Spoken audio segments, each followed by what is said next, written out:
Hey, what's going on, guys? This is Stanley with Built for Battle Real Estate. Listen, I know you guys have been anticipating this video, so I want to make sure that I deliver and I deliver it well. We're going to talk today about what different options you have when you're trying to purchase a home. Okay? Many people have no idea where to start. How do I get into this? I don't have any money in my pocket. How much money do I need to have? Where can I accept money from? Can I get money from friends? All those different questions that you have. We're about to dive right into that right now. Let's go.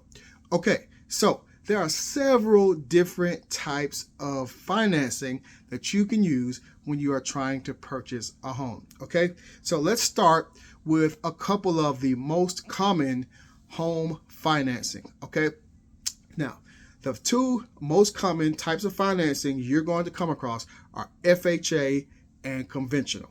Okay, so let's just go ahead and start and break those down. What's the difference? Why are they always kind of compared? How do I know which one I will qualify for? All those different things. Okay, so FHA and conventional are kind of neck and neck, but there's a couple differences that you guys are going to need to know. Okay, now FHA, those are the that's the financing that's going to be more focused on whether you need like down payment assistance. That's federally backed money. Okay, this is your Fannie Mae, your Freddie Mac, things like that. This is for when you make good money, you have a pretty good credit score or decent credit score down to maybe about 580. However, you don't have a lot of money saved up. Okay, you may have enough money for a down payment. You may have enough money for closing costs, but you may not have enough for all of it, and you're going to need a little bit of down payment assistance. So typically, if you're going to need a little bit of assistance, you're going to want to go with an FHA loan, okay? Because what they're going to do, they're going to have you take a class, and what they're typically going to do, usually your fees are going to be around 6.5%. Okay, you're going to have about 3.5% for down payment, and you're going to have about 3% for closing costs. Okay, that can get to be a lot of money. Well, what if somebody says, "Hey, I will take care of 3.5% of that, and all you have to do is come up with 3"? That cuts off over 50% of the money you need to bring to the table, which means that now you got something to work with. Okay. So they'll have you take a class and let you know that you must be educated and being able to handle your money well before we give you all this money, okay? And this is money sometimes you don't have to pay back, sometimes you will, depending on the type of financing that you get, okay? So FHA though, because they're government financing, they're going to be very, very particular, okay? They're going to come in, they're going to do their inspection on the home. They are going to basically tear this thing apart with an ink pen. All right. So what does that mean for you? What that means is that you can have them come in. They're going to do an inspection, and they're going to look at the paint on the walls and say, "Oh, the paint doesn't look so good. Your house is worth a little bit less now because you're going to want to paint this, which means you're going to have less money to pay us back, which means that." Your house is valued at like a little bit less now. They're going to lower the value, the appraisal on that house just because of things like the paint on the walls, if there are repairs that may need to be made, things like that. FHA, they are sticklers, and they are going to knock off the value of the home for that. Now, conventional, they're not government backed, okay? And they don't care. They do not care what color the paint is on the wall. They don't care if this house, needs some little repairs here and there. That doesn't bother them. They're like, "Hey, your house, your money, you live in it. Doesn't matter." FHA, the government doesn't want to have to own your home and be paying the taxes on your home. So they try to make sure it's a good home for you before they put you in there. Conventional doesn't care. They'll take your money. If they have to, take your house back, then that's just what they'll do. Okay, but also with conventional, this also says that you have enough money in the bank, or your 401k, or a gift from close family, where they can, or you can receive it from an institution. And what they will do, they will say, hey, you have enough money to cover your down payment and your closing costs, and typically you're able to qualify for more. You have to have a pretty good credit score for a conventional loan as well too, okay? So you're going to want to be in the mid 600s for your financing to go conventional. Now, why does that matter? All money is money, right? Well, here's the thing. We like to say that the housing market is not prejudiced. We would like to say that, but in actuality, it kind of is. They do typically have a bias just because people know that FHA appraisals typically come back lower than anticipated at times, okay? And conventional, they're typically going to come back a little bit higher than an FHA appraisal on the same home. So what does that mean? Sellers are typically looking for a conventional if they have the exact same terms, but one contract is an FHA loan, the other contract is a conventional loan. 10 times out of 10, 9 times out of 10, they're going to choose the conventional because they have a better chance of not having the appraisal come at a lot lower because FHA has kind of broken off the value of the home by kind of being nitpicky, okay? So those are the main two differences with FHA and conventional. Now, what if you say, hey, listen, I have served my country well, and I just don't feel like I should have to do what everybody else does. Like, I've paid some of my debt with my life and my time. Well, guess what? The government actually had you in mind. So we have VA loans, okay? So for the VA loans, these are for our veterans, for our military veterans, for current or active or retired military, all right? If you serve any time in the military, you are likely eligible for a veteran loan, okay? What does this mean? This means you have 100% financing. You don't have to worry about down payment assistance. You don't have to worry about closing costs. And it is really good that you can purchase a home using the blood, sweat, and tears that you shed for this country, okay? That literally is valuable in the real estate market, and you can use that to purchase a home, okay? Now, the caveat with that is that the VA loan is also a government financing. So what does that mean? They're also going to be kind of just as nitpicky as the FHA. Only difference is you don't have to put down 3% or anything like that because they're going to cover you 100%. Okay, so you fight for the country, and at least your blood, sweat, and tears counts for something, and you're able to get 100% financing on your home. Okay, now they're going to pretty much close whatever home they allow you to get. So it's usually really good. They treat the veterans well. It's just sometimes you'll have a little bit of trouble with the sellers because they also know that their appraisal may come back a little bit lower sometimes. Sometimes the veterans loans sometimes takes a little bit longer depending on the situation. But I always look forward to receiving offers from veterans because sometimes I feel like, hey, this is a very good competitive offer. It's always good to just say, hey, thank you for your service, and let's give you a shot at getting your home, okay? Because I want you to be stable, because the time when you could have been here building a life and building a fortune, you chose to go out and fight so that we could do that. So although a lot of agents will kind of try to steer their sellers away from veterans, I don't do that, okay? And I don't encourage anyone else to do that too. All right, they fought for us to have freedom in our home, so why wouldn't I want to help them get into their own home, right? So thank you, veterans, for your service, and there are financing opportunities just for you that you can take advantage of. All right, so what other loans are there out there, right? Because we all know that home prices are what in the city versus in more rural areas. They're more high in the city, right? Absolutely. So people want to come to the city because you can make more money out there in the city. There's plenty of jobs and things like that. So what about all the rural areas where builders are finding all this land for a little bit less cost out of their pocket, and they want to build homes for everybody, right? So, of course, they're going to have incentives for you as well. So, that type of home, if you're the kind of person that does not like the hustle and bustle of the city, you like the peacefulness where you can see the stars and just enjoy your acres of grass and let your children play, you don't have to worry about anything, you may be looking more to be in the rural areas, okay? We have for you what you call a USDA loan. Okay, so if you're a certain radius outside of a main city, you're going to be able to typically get a USDA loan, and for that you'll just be able to kind of log in into the system, log into the USDA site, and you'll be able to put the address in and see if the house that you're looking at will qualify for a USDA loan. They're similar in incentive to the VA loans in the fact that they are 100% financing. Sometimes they also give you additional funds to help with closing costs and things like that, because they want to make sure that they're not building these homes for nothing. They want to get you in them. So sometimes literally a matter of a mile or two will determine whether you're paying an extra $15,000-$20,000 for your home or not.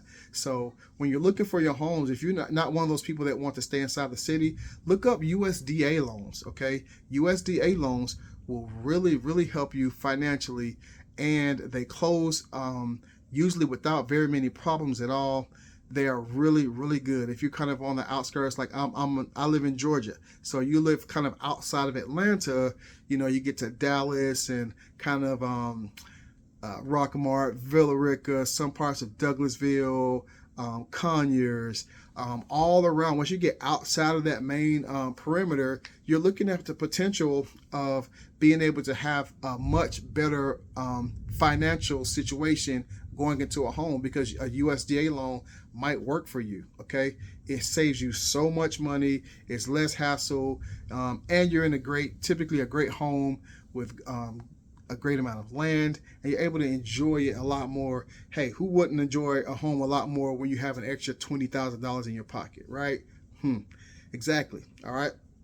Now, what if you say, hey, I want to buy a home, but like I like fixing stuff up. Like I don't have to like start off with my dream home. Let me buy a home and fix it up myself, right? But you'll say, hey, but I don't have like an extra $30,000, $40,000, $50,000, but I can get the home fixed up if I buy a cheaper home, right? Maybe it's a little rundown, and maybe that's your desire for whatever reason, right? Well, guess what? We have loans for that as well. That's called a 203K loan. That's a rehab loan, okay? What a 203K rehab loan is, say you are qualified for $300,000, right?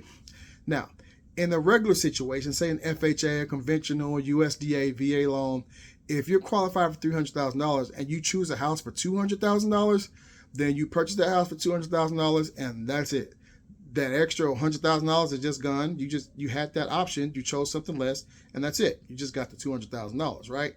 Now, with a 203K loan, say your house cost $200,000, but you were approved for $300,000. That extra $100,000 gap, you're able to use that to rehab your house and to build on and add on and things like that. So basically, it's kind of like getting equity, but at the beginning built into your loan. So you're able to have a rehab budget built into your loan where it's still not coming out of your own pocket. Okay, so what that does, that helps the community, because the houses are not going to stay run down and driving the values down, but they give you the money to actually raise your property value up and say, hey, if you want to find a good contractor to work on these things, hey, we're going to give you the money inside of your loan to rehab your property. Okay, so a 203K loan may be for you. Maybe you've just found a good deal, but the house was busted up. Or maybe your budget wasn't as high as you wanted it to be, and you're not able to get the type of house that you wanted. Well, you can make your house the house that you actually wanted. Listen, you don't have to go out there and try to buy the perfect house, okay? There's no such thing as a perfect house, all right? Every house is going to have some things going on, all right?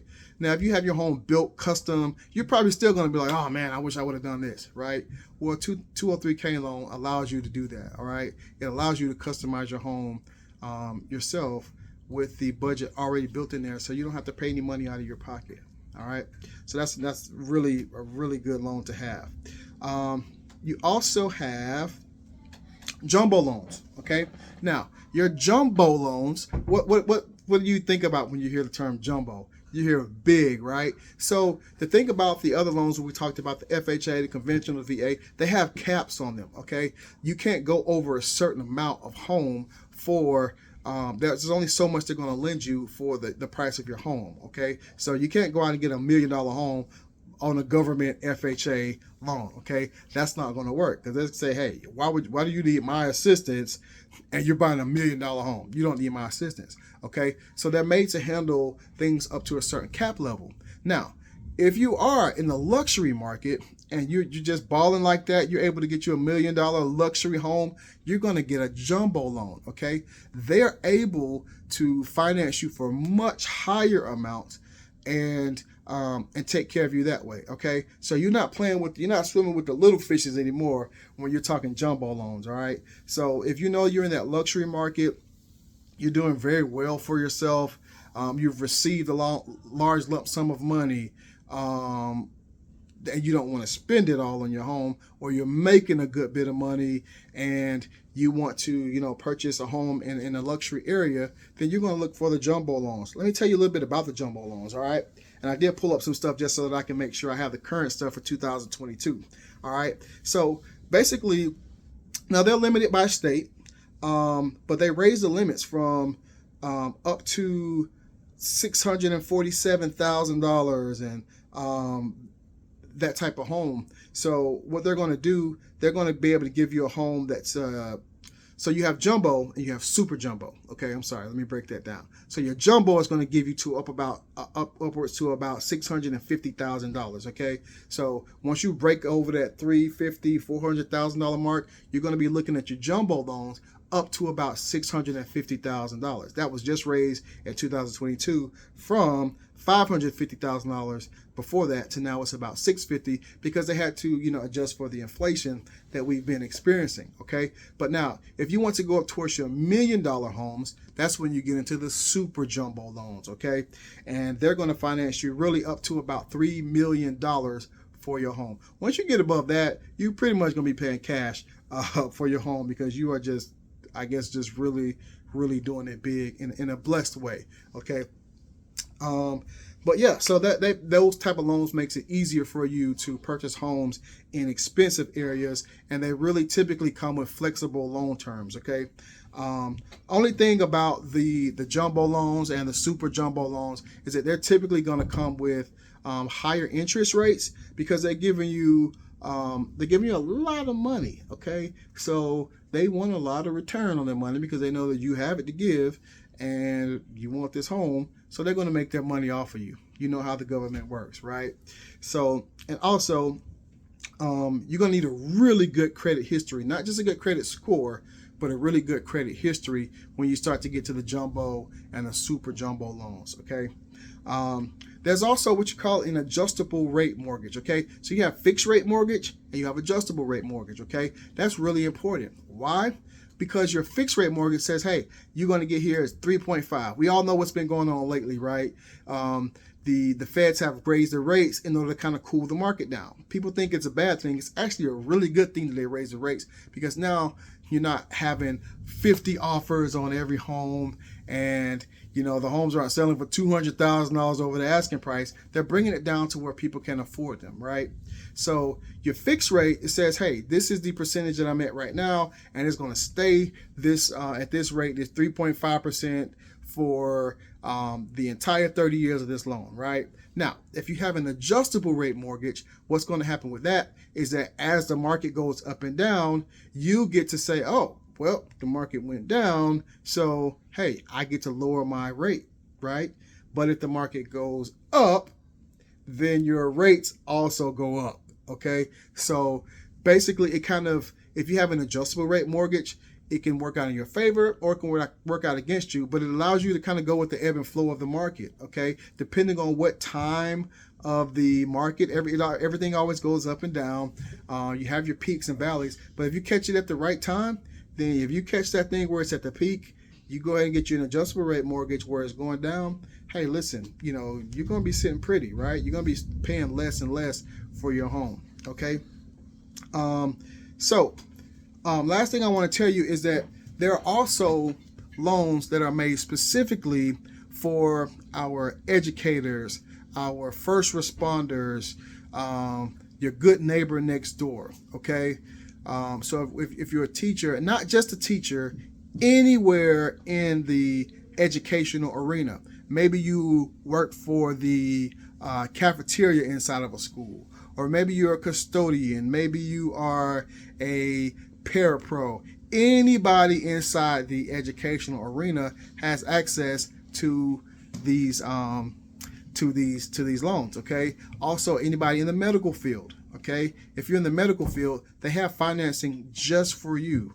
Okay. If you are a first responder, police officer, paramedic, they have loans that's just made for you guys. Okay. So we know that we are typically on, the people who seem to really pour their heart and soul into taking care of people, we typically get paid the least amount of money, right? So they have financing just for you to be able to purchase your home, because you're typically accepted as a trustworthy neighbor. So you're the good neighbor next door. You're the neighbor that everybody wants to live next to. So they have financing just for you. Also, if you are a medical professional at a higher level, like a surgeon, you're a doctor, if you're anywhere in the medical arena where you're a doctor, there's also special financing just for you. Okay, so if you guys want additional information on that or any of these extra things, just reach out and let me know. Okay, so there are tons of financing options available for you. Okay, for example, also, if you're an entrepreneur, what if you don't have excuse me, the typical W-2 like everybody else does? Well, there are entrepreneur loans as well, okay? And you're able to finance using, and they'll teach you how to, we can show you how to get financing using your 1099s and things like that, your W-9s, everything that you're getting from your personal business, okay? And just a quick tip for you, if you are an entrepreneur, here's the one area where people often mess up. When you try to use the methods to write off everything from your business, then say that you didn't earn anything so you don't have to really pay a lot in taxes. When you try to purchase a home, what's going to happen is that your earnings are going to say you only earned $10,000 this year. You only earned $5,000 because you wrote everything off so that you didn't have to pay anything for taxes. That may help you in tax time, but when it comes time to purchase a home, they're going to say you did not earn any money. Okay, you could have made $10 million. You write off $9,999,000. They're going to say you made $1 this year because you're trying to be slick, and it's going to count against you. Okay, so please do yourself a favor and don't try to cut corners if you know that you're going to be trying to purchase a home. Okay, you need to be able to show your earnings for a couple of years to show that you are making enough money, because these people are going to be giving you a lot of money out of their pocket so that you can get a home. They want to know that you're able to pay them so that they can get their money back, right? They're loaning you this money, so they need to know that you're able to be disciplined enough to make sure that they get their money back and you have your home in exchange. Okay, so yeah, so that's about it. If you guys have any more questions, put them in the comments below. Okay, now make sure that you like and subscribe to this channel. I'm going to be having tons of information coming for you. You guys can also submit your questions and I will answer them, and make sure that you guys have a clear understanding so that you can make whatever the best decision is for you and your family when it comes to finances and real estate. We all know that the easiest way to wealth is through real estate. Okay, so what I want to do is educate you on all of the options that you have so that you can make the best choices and put yourself in the best situation. Okay, you could change your life for generations to come, right? That's what we're trying to do. All right, but I love to educate people. This is my passion, and I love helping people through real estate. All right, so if you need anything else, you reach out to Built for Battle Real Estate and we will take care of your needs for you. All right, God bless. Peace.